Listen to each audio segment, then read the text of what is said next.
ನಮಸ್ತೆ ಸರ್. ನಮಸ್ತೆ ಸರ್ ಹೇಳಿ ಸರ್, ಯಾರನ್ನ ಎತ್ತಬೇಕು? ಸರ್ ಎತ್ತಬೇಕಾ ಅಥವಾ ಕೈಕಾಲು ಮುರಿಬೇಕಾ? ಇಲ್ಲಿ ನೋಡು, ನಮ್ಮ ಕೈಯಿಂದ ಒಬ್ಬ ತಪ್ಪಿಸ್ಕೊಂಡಿದ್ದಾನೆ. ಯಾವುದೇ ಪರಿಸ್ಥಿತಿಲೂ ಅವನು ನಮಗೆ ಜೀವಂತವಾಗಬೇಕು. ಅಪ್ಪ, ಇವರು ಆಚೆನೆ ಹುಡುಕ್ತಾ ಇದ್ರೆ ಆ ಕಿಶೋರ್ ನೇರವಾಗಿ ಮನೆಗೆ ಹೋಗೋ ಚಾನ್ಸಸ್ ಇದೆ ಅಲ್ವಾ? ಹಾ, ಅದು ನಿಜಾನೇ ಕಣಮ್ಮ. ಲೇ, ಎಲ್ರೂ ಹೊರಗಡೆ ಹುಡುಕ್ತಾ ಇದ್ರೆ ಅವನು ಮನೆಗೆ ಹೋಗೋ ಸಾಧ್ಯತೆ ಇದೆ. ಅವನೇನಾದ್ರೂ ತಪ್ಪಿಸ್ಕೊಂಡು ಮನೆ ಕಡೆ ಹೋಗ್ಬಿಟ್ರೆ ನಮ್ಗೇನೆ ತೊಂದ್ರೆ. ಅದಕ್ಕೆ ಅವನು ಯಾವುದೇ ಪರಿಸ್ಥಿತಿಲೂ ಆ ಮನೆ ಒಳಗಡೆ ಹೋಗ್ಬಾರ್ದು. ಪರಿಸ್ಥಿತಿ ಕೈ ಮೀರಿದ್ರೆ ಪ್ರಾಣ ತೆಗ್ದಾದ್ರೂ ಸರಿ, ಅವನ್ನ ತಡೀರಿ.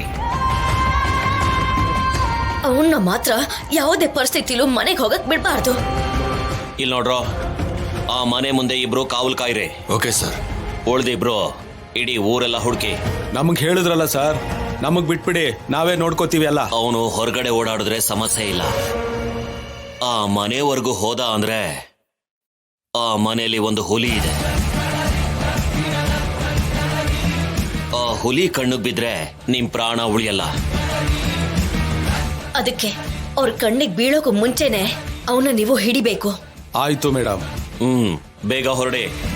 ಇಲ್ಲಿ ನೋಡಿ, ಆ ಮನೆ ಅಡ್ರೆಸ್ಸು ಮತ್ತೆ ಅವನ ಫೋಟೋನ ವಾಟ್ಸಪ್ ಮಾಡ್ತೀನಿ. ಓಕೆನಾ? ಆಯ್ತು, ಎಲ್ಲರೂ ನೋಡ್ಕೊಳ್ಳಿ. ಹೊರಡಿ. ಹೊರಡಿ.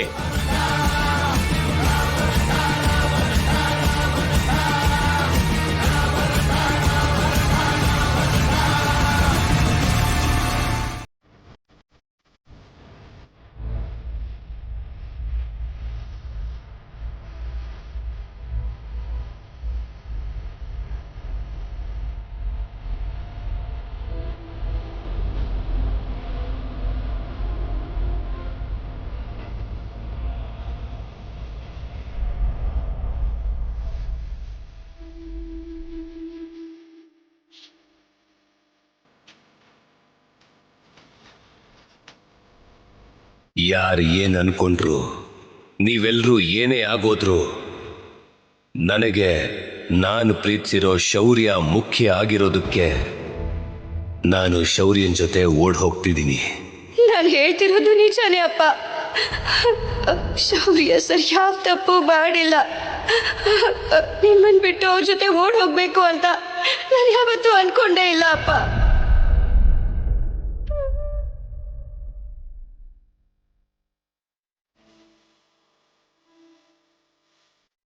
ಮಗಳು ಮದುವೆ ಮಾಡಬೇಕು ಅಂತ ಪ್ರತಿ ತಂದೆ ಕನಸು ಕಾಣ್ತಾನೆ. ನನಗ ಅದೃಷ್ಟನ ದೂರ ಮಾಡಿದ್ಲು ನನ್ನ ಮಗಳು.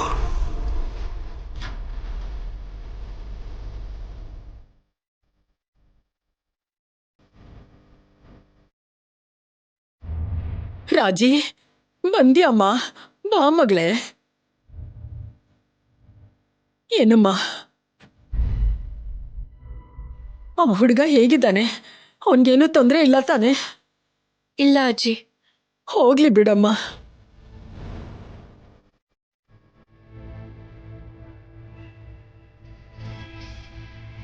ರಾಜಿ,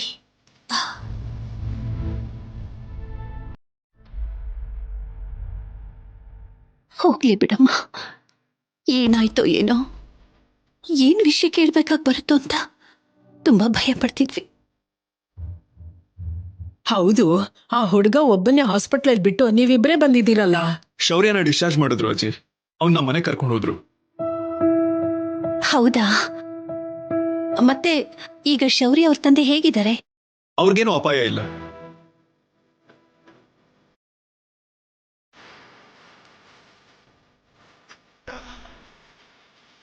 ಆ ದೇವ್ರ ದಯೆಯಿಂದ ಯಾರಿಗೇನು ತೊಂದರೆ ಆಗ್ದೇನೆ ಹೊರಗೆ ಬಂದಿದ್ದಾನೆ. ಈಗ ನಮ್ ರಾಜಿ ಮುಖದಲ್ಲಿ ಒಂಥರ ಕಳೆ ಬಂತು.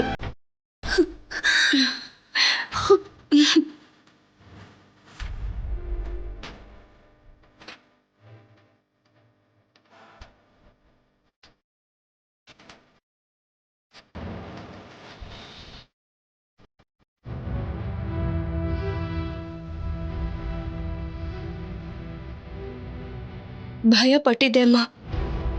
ತುಂಬಾ ಭಯ ಆಗೋಗಿತ್ತು.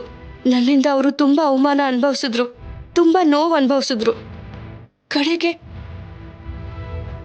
ನನ್ನಿಂದ ಅವ್ರ ಪ್ರಾಣ ಕೂಡ ಹೊರಟೋಗುತ್ತೆ ಅಂತ ಭಯ ಆಯ್ತು. ಮೊದಲು ಡಾಕ್ಟರ್ ಬದುಕಲ್ಲ ಅಂತ ಹೇಳಿದ್ರು, ಆಮೇಲೆ ಹೇಗೋ ಶೌರ್ಯ ಸೇಫಾಗಿ ಹುಷಾರಾದ್ರು. ಶೌರ್ಯನ್ಗೆ ಏನಾಗ್ಬಿಡುತ್ತೋ ಅಂತ ಇಲ್ಲಿ ನಾವೆಲ್ಲರೂ ತುಂಬಾ ಭಯಪಟ್ಟಿದ್ವಿ. ಯಾವ ಅಪಾಯನೂ ಆಗ್ಬಾರ್ದು ಅಂತ ದೇವರನ್ನ ಕೇಳ್ಕೊಂಡಿದ್ವಿ. ಹಾಗಿದ್ದಾಗ ಅಪಾಯ ಹೇಗ್ ಬರುತ್ತೆ?